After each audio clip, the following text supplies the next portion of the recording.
You know in Big Brother, when they swear, they play in that bird song? I've got so used to that now when Spring Watch is on, I think the Badgers are calling Bill Oddie a cunt.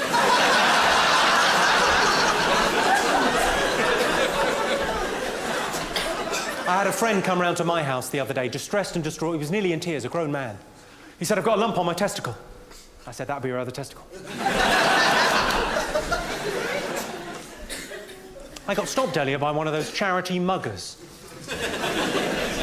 You know the ones in the high street with the clipboard and the optimism? He stopped me and said, "If you give £5 a month, no children will get hurt." It's like a fucking protection racket, isn't it?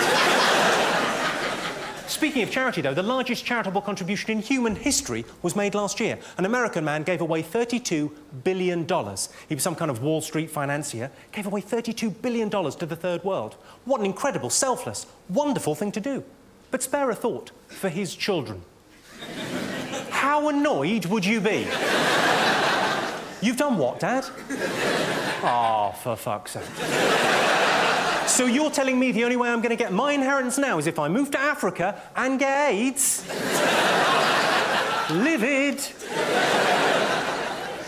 Have a guess, ladies and gentlemen, how much I give every year to animal charities. Have a guess. 5p.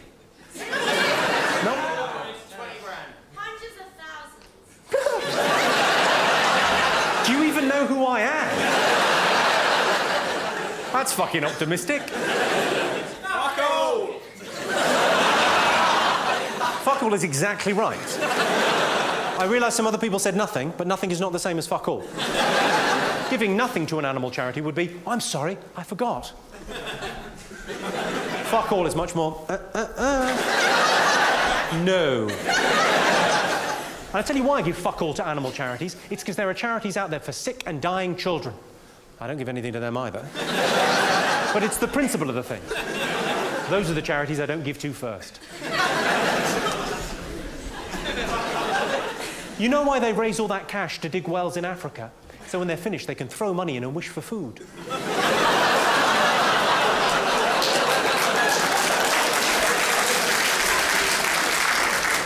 I know you think that's offensive, but it's not when you compare it to this.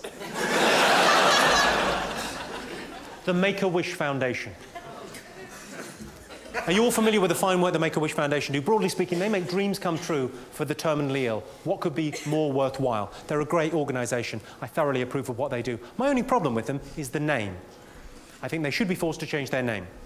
From the Make-A-Wish Foundation to the No Make Another Wish, we can't do anything about that foundation.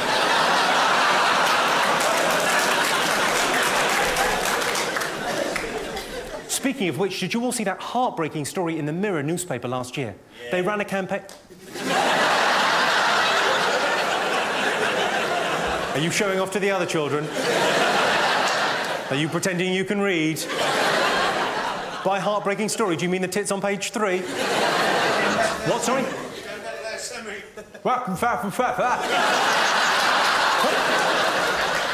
So I'm fine for fruit and veg, thank you. I presume that's what he's talking about. Hey, hey, hey! It's nice that you're here, though. It's a night off for someone, isn't it?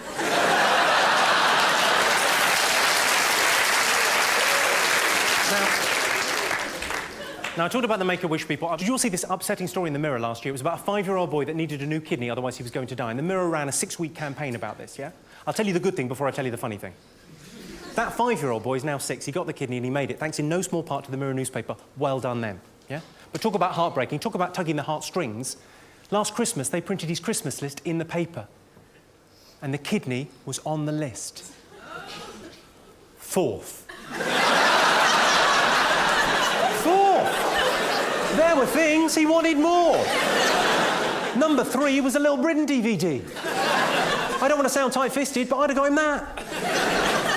There you go, mate, you'll piss yourself.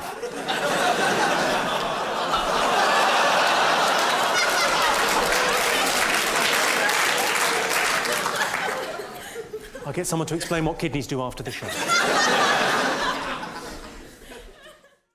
If you like fast-paced, edgy one-liners, get ready to be happy.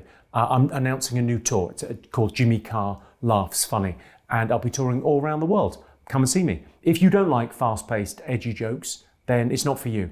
You know, get some perspective. Maybe they're just jokes.